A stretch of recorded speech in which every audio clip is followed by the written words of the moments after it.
Olá, Indaiatuba, mais uma vez, Papo Livre pela TV Indaiá, canal 26 UHF. E hoje no nosso programa nós temos essa figura carismática e, historicamente falando, é uma enciclopédia histórica de Indaiatuba, viva e falante. Antônio Reginaldo Geis, o nosso presidente do Conselho Administrativo da Fundação Pro Memória. Seu Geis, é um prazer tê-lo aqui. Seu Geis, que é também diretor da Rádio Jornal de Indaiatuba, vamos dizer assim, é o nosso pai adotivo de um monte de gente que fez a escola Rádio Jornal de Indaiatuba. Seu Geis, prazer tê-lo aqui conosco. Eu também, estou muito contente de estar aqui hoje, sabendo que vocês vão reinaugurar a TV Indaiá, né? Achando falta dela, porque ficamos sem a TV quantos anos ainda? 6 anos sem a TV. E o seu Geis, mas aqui nós estamos de volta agora, graças a Deus. Eu cheguei a dar várias entrevistas naquele tempo, né?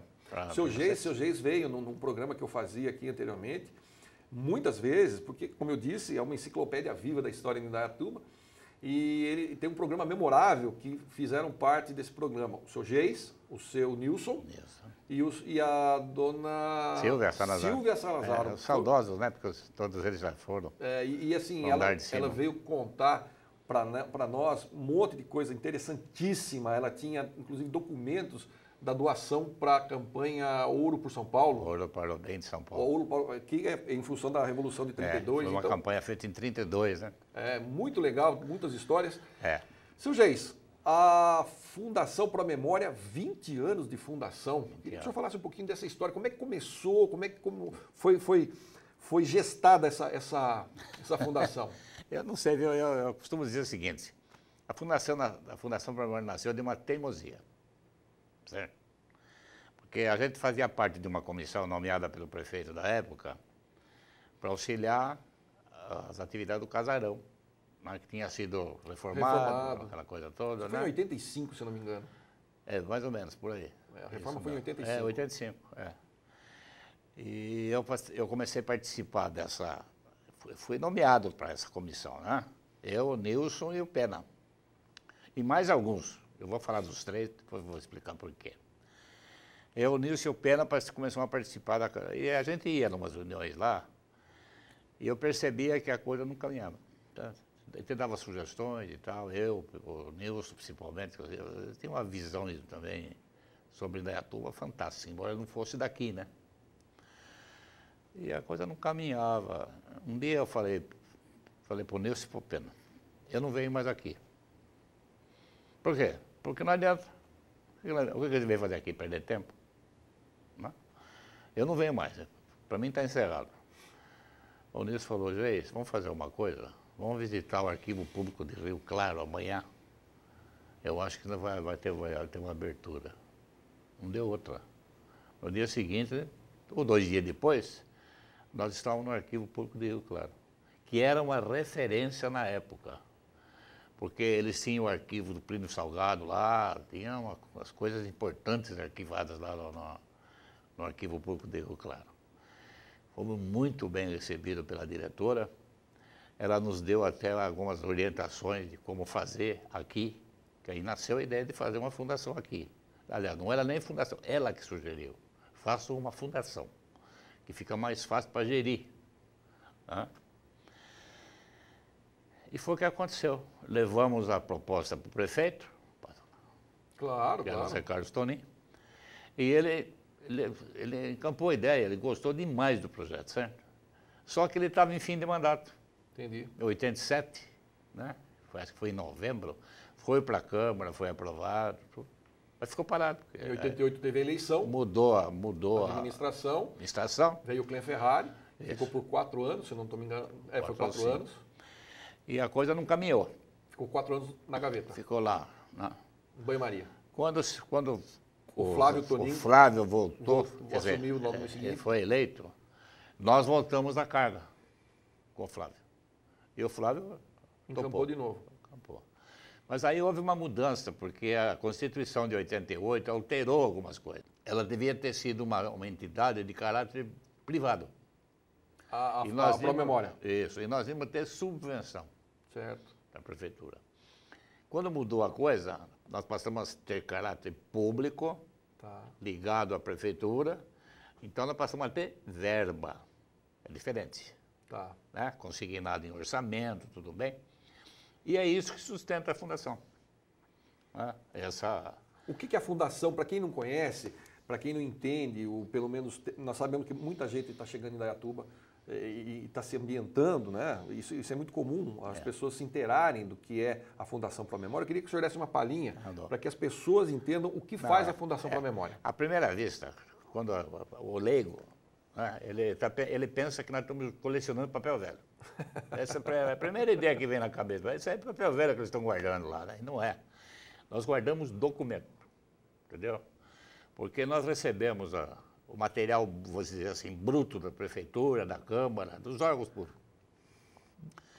Nós recebemos esse material, ele vai para a sede do intermediário.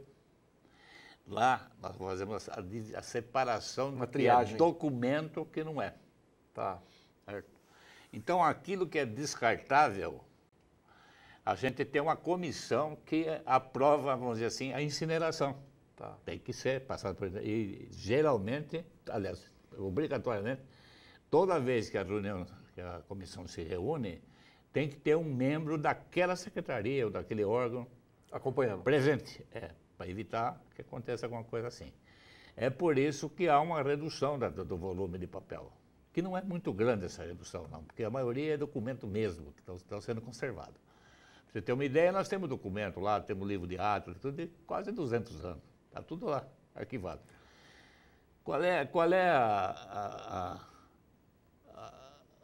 o caminho disso aí? Nós temos que conseguir pessoas que queiram fazer pesquisa. Porque a história é feita através de pesquisa. Sem pesquisa não tem história. Nós conseguimos já, por exemplo, dar uma ideia para vocês, nós comemoramos o aniversário de Indaiatuba em 9 de dezembro.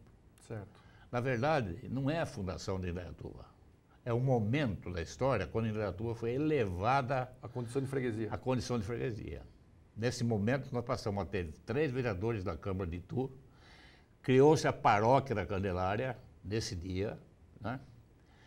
E nós passamos a comemorar essa data, mas nós, lá dentro da fundação, fazemos as pesquisas, andamos para trás, como se diz na gíria. Tá? E nós já chegamos em 1700 e qualquer coisa. Quando Indaiatuba talvez fosse uma ou várias fazendas, né? O núcleo urbano, em 1830, que é a data da fundação. Da elevação da da categoria elevação, de freguesia. era 160 pessoas no núcleo urbano. Urbano. Porque o que era grande era a periferia. Porque eram fazendas, era uma área rural, né? Era rural. Devia ter muito escravo naquele tempo, muita coisa, então tem uma população grande. Na verdade, Indaiatuba nasceu como uma parada, é isso, seu Geis? Uma parada ali na Ponte do Caldeira, naquela região próxima ao acesso à Toyota, é mais ou menos isso que conta ou não? Olha, isso é lenda. É lenda? A gente não dá muito crédito para isso não, viu? Porque o Francisco Nardi de Itu, ele escreve nos vários livros Francisco que ele Nardi escreveu. Filho, historiador. Ele é o historiador de Itu e... Indaiatuba nasceu, na verdade, derivada de Itu, é isso? Claro. Nós éramos um bairro de Itu. Tá. Quer dizer, a primeira vez que apareceu Indaiatuba no cenário foi Foi em em Itu. freguesia. Foi com Um freguesia. decreto imperial, né? De Dom Pedro I, que Criou. deu essa condição, né? Depois, em 1859, Indaiatuba passou a vila, que seria o município de hoje. Tá. Aí nós passamos a ter Câmara, Própria. com 9 vereadores. Tá. Então a cidade já está um pouquinho maior, mas ainda prevalecia a área rural. Tá?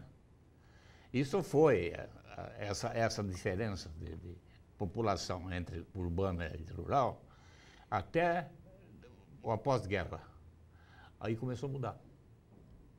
Aí a cidade começou a crescer e a zona rural começou A diminuir. a diminuir. Houve um êxodo na época, Tá. por causa das indústrias, Singer, Clark, começou a trazer esse pessoal.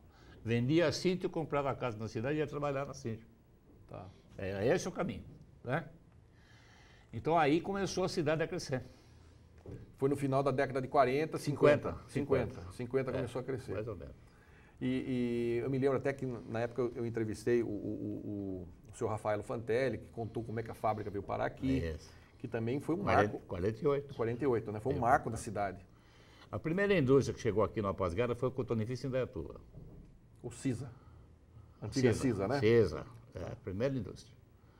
Que até ela deveria ter ido para Salto. Não é? Porque Salto era mais desenvolvido que Indaiatuba nessa época. Né? Mas a Light, que era concessionária de energia, não permitiu, não. Ou vocês vão para Indaiatuba, ou não vai. Nós não damos.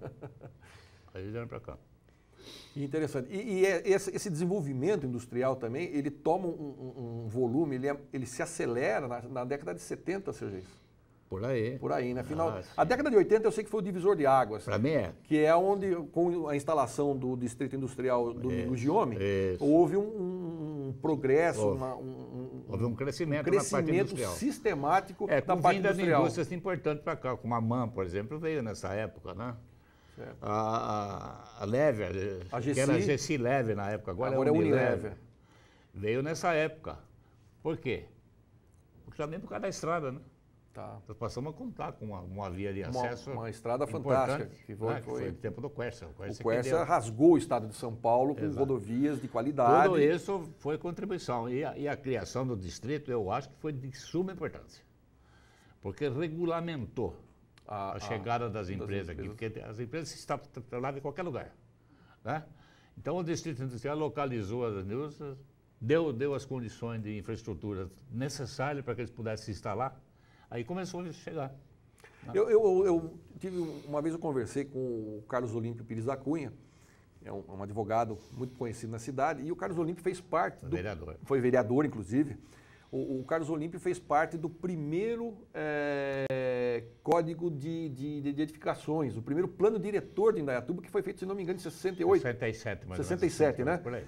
E a cidade, na verdade, vem acompanhando, vem atualizando esse processo até hoje. Tem muita cidade, por exemplo, Itu, ela tem, por exemplo, ela não tem um plano diretor muito bem definido até hoje. Então, tem a região do Pirapitingui, que é gigantesca, é praticamente uma cidade de Itu. Abandonada. Ganhou um bom incentivo agora nos últimos 8 anos, que foi o governo passado. Então, mas a Indaiatuba conseguiu ser organizada de forma que hoje nós temos uma infraestrutura e um potencial fantástico. Eu vou falar sobre isso daqui a pouquinho. No próximo intervalo, eu continuo com o seu Geis aqui. E você não saia daí. É tempo de você tomar um copo d'água e voltar para frente da TV. Não saia daí.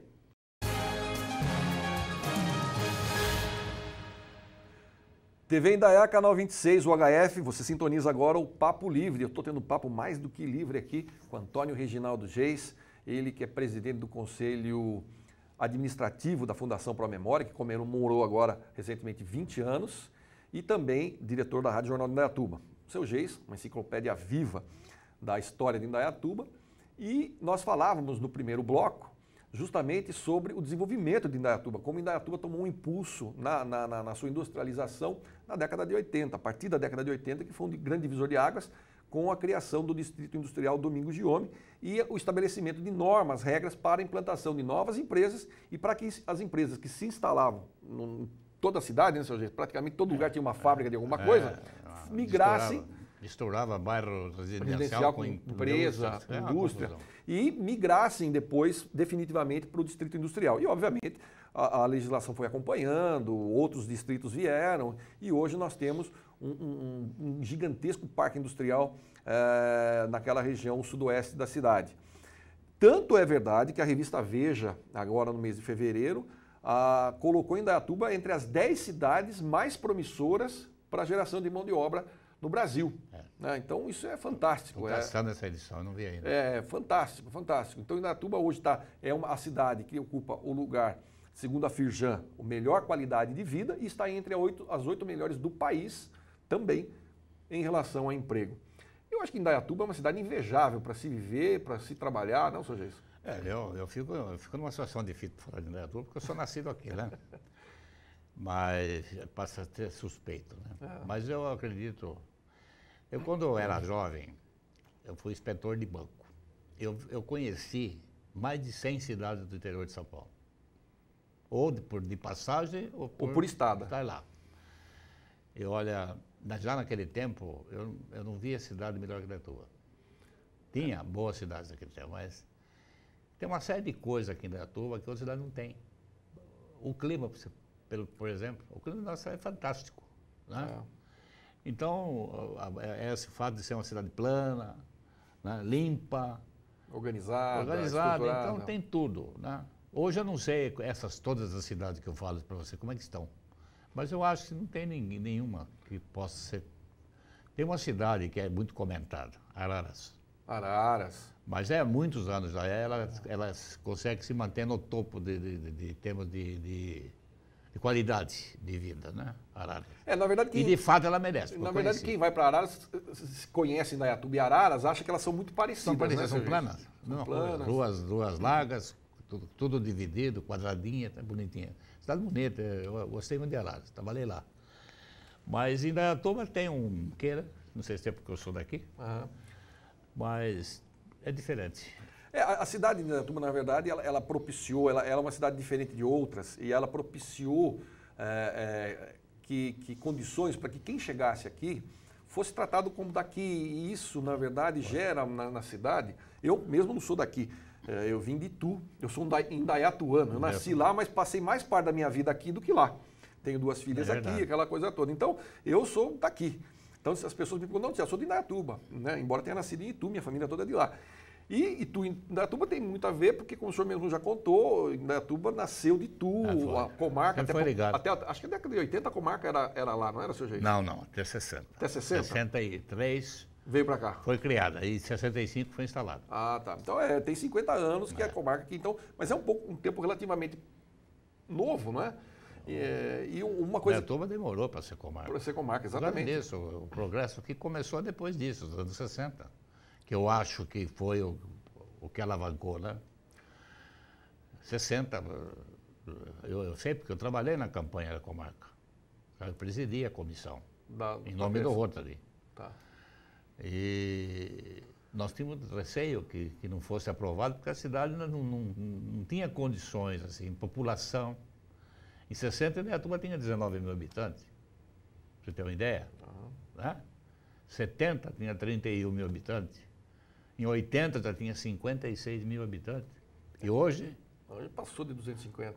Você vê como é que é? Você vê como é que é? Então, o divisor de água, quando nós falamos, é 80. Para mim, é 80. A década de 80, que foi a década do incremento da industrialização. E uma coisa também, fazendo um comparativo interessante, que quando eu vim para cá, eu era jornalista, repórter do jornal Periscópio, o jornal circulava em toda a região, e eu era o repórter que vinha para cá, foi onde eu comecei a minha vida aqui em Indaiatuba. E interessante que era Itu, o centro dessa perna, desse eixo Campinas-Sorocaba, no meio ficava Itu, Salto e Indaiatuba. Né?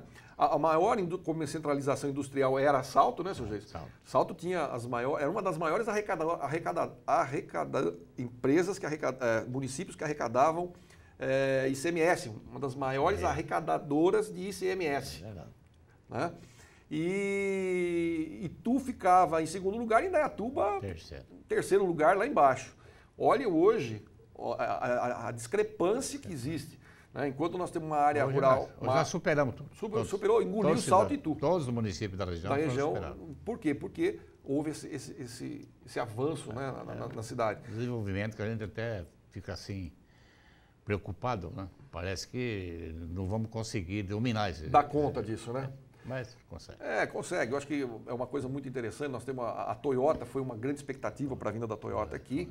E na sequência da Toyota, agora nós já temos a John Deere. Daqui a pouco o aeroporto funcionando. O aeroporto funcionando. Nós somos numa época que o aeroporto ficava as moscas. Quem pousava e decolava lá era mosquito. Porque, o senhor lembra bem, na década de 80 e 90, com a inauguração de Cumbica, ficou-se as moscas desse aeroporto. E hoje... Está um formigueiro ali. Era aeroporto alternativo, né? E hoje ele está no quintal de Indaiatuba. Costumo dizer que é quintal de Indaiatuba, né? Isso é mania de ituano, né? Tudo é grande. Nosso aeroporto fica no quintal da nossa cidade, lá aqui em Indaiatuba. Está mais para cá do que para lá. E é muito interessante isso. Isso vai criar um novo polo de desenvolvimento. Tem gente que fala que em 2020 nós vamos ter 400 mil habitantes. Eu fico assim meio cético, né? Mas olha lá. Olha, seu Geis, quando há uns 15, 16 anos, 18 anos, eu ouvia dizer que nós estaríamos, na década de 2000, chegando aos 300 mil habitantes, eu achava impossível, e nós estamos batendo na porta dos 300 mil, então não vejo muito não é? O crescimento está sendo muito exponencial. Seu Geis, deixa eu fazer uma outra pergunta. Indaiatuba também tem alguns fatos muito históricos, muito interessantes. Nós tivemos, por exemplo, a história do voluntário João dos Santos. João Bomba. O João Bomba, que muita gente não sabe, tem uma rua com o nome dele, Rua Voluntário João dos Santos. Tem um busto, né? Tem um busto na praça e ele foi um veterano da guerra de 32, da Revolução. Né, da Revolução de 32. É isso. E tem uma história muito interessante, né? Dele. Ele era de uma família humilde, João Bomba. Talvez fosse semi-analfabeto até, né? Naquele tempo. Ele foi servente na construção do hospital. Do Augusto Oliveira Camargo. Pedreiro. Foi inaugurado em 33, né? Começou em 28 a construção. Ele era servente.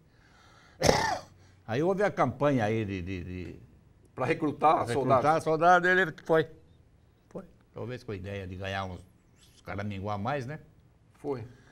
Foi de Indaiatuba, o contingente que foi para a guerra. Para a Revolução. Parece que se forma de 45 a 50 voluntários. Puxa vida. Certo? Todos voltaram. Menos o João. Menos o João. E me parece que ele foi morto no último dia. Foi na retirada. Nos 44 do segundo tempo. Na retirada. Tanto que ele levou tiro pelas costas. Olha isso. Entendeu? Que impressionante. E eu acompanhei o enterro dele. Não tinha 3 anos de idade. Quem conhece... Aliás, o ProMemória, quem quiser fazer pesquisa, consulta, é um arquivo aberto, né? As pessoas podem... Fica aqui na Major Alfredo Camargo Fonseca. Alfredo Camargo, aqui perto da Tuiuti, da Tamandaré. Da Mandaré. É esquina da Major Alfredo Camargo Fonseca com a Avenida Tamandaré. Ali está o arquivo público. Porque nós temos 3 endereços, né? Certo. Nós temos a biblioteca que está vizinha do Colégio Dom José. Certo. E lá o casarão que está em reforma, que nós pretendemos reinaugurar em 27 de abril. E lá vai ficar o museu só. Só o museu. Só o museu. E o arquivo público fica aqui, pertinho na Major Alfredo Camargo Fonseca. Fácil acesso. De facílimo acesso. Então, tem umas fotos de quando chegou o corpo do João Bomba, né, do João dos Santos. João dos Santos. Que foi a cidade parou. Parou a cidade. Para o enterro dessa figura. Eu acompanhei o enterro dele vestido de soldado constitucionalista. Eu e o Dilon Ferreira. Que interessante. Fomos na frente do cortejo, né? Vestido de soldado. Eu tenho essa visão. Aliás, é a visão mais antiga que eu tenho na minha vida, é essa. Desse fato. O enterro do João Bomba. Seu Geis, o senhor como uma pessoa supervivida, que acompanha a história de Indaiatuba, e nós estamos falando agora do desenvolvimento da cidade, como a cidade chegou aonde chegou, isso assusta o senhor, esse desenvolvimento? Já me assustou. Eu falei há pouco para você, já me assustou. Eu fico pensando, será possível que a administração consiga acompanhar essa loucura que aconteceu aqui? Porque em 80 foi um salto, a partir de 80 foi um salto, né? Quando abriu Morada do Sol, né? Veio uma cidade do norte do Paraná, praticamente esvaziou. Veio tudo para cá. Incrível. Né? Então foi uma coisa assim, fora do normal. Né? Porque o crescimento costuma ter um ritmo, né? Um ritmo. Né? Mas Indaiatuba deu um a média de crescimento do país, se não me engano, é 10%, 9%, 8%. Assim. Indaiatuba está superando isso. Foi um salto significativo. Então dá para assustar. Eu sempre trabalhei no comércio, desde 8 anos trabalho no comércio. Eu era caixeiro de armazém. Depois fui para o banco mercantil. Depois acabei sendo proprietário de uma agência de automóvel aqui em Indaiatuba. Quer dizer, eu sempre estive envolvido com o comércio. Nessa parte comercial da cidade. Depois a rádio veio em seguida, né? Então eu cheguei a me assustar. Hoje não. Hoje eu não me assusto mais. Por que eu não me assusto mais? Porque eu acho que a cidade tem todas as condições de crescimento. Tá? Ela está bem instalada, está bem montada, está bem... Né? Então eu acredito que não vai ter problema. Seu Geis, Fundação ProMemória, quais são os próximos passos aí, quais são os objetivos futuros da Fundação?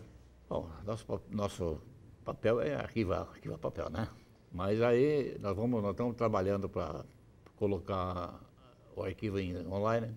Tá. Digitalizando todo o material. Isso, nós estamos trabalhando nisso. Estamos lá com o equipamento lá, tudo, para começar o trabalho. Talvez a gente está faltando para ter mão de obra, né? Porque esse é o grande problema sempre, né? A mão de obra qualificada. Qualificada, tem que ser, né? Senão não pode fazer, né? E começar um trabalho de pesquisa. Isso é que a gente está atrás. Contar a história da cidade, toda. Que as pessoas se interessem nisso, né? Porque tem que haver interesse, precisa gostar. Porque eu me lembro, eu fui com o Nilson lá em São Paulo, lá no Arquivo do Estado? Não, da igreja. Da Tem sede? lá na Avenida Nazaré. É a sede da igreja no Estado de São Paulo. Sei. Eu vi como é que é feito. Eles têm lá gente especializada para mostrar o arquivo, acompanhar. Porque você não pode entregar o arquivo na mão do cara. Tá. Tem que ter gente junto. Porque senão... Para manusear com cuidado. Porque, veja bem, a documentação que está lá não é nossa. Nós somos os guardiões dela. Certo? Nós recebemos em custódia.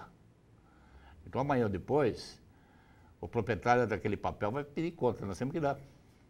Entendeu? Certo. É assim. Então, a ideia é colocar, então, o arquivo Digital? digital na internet.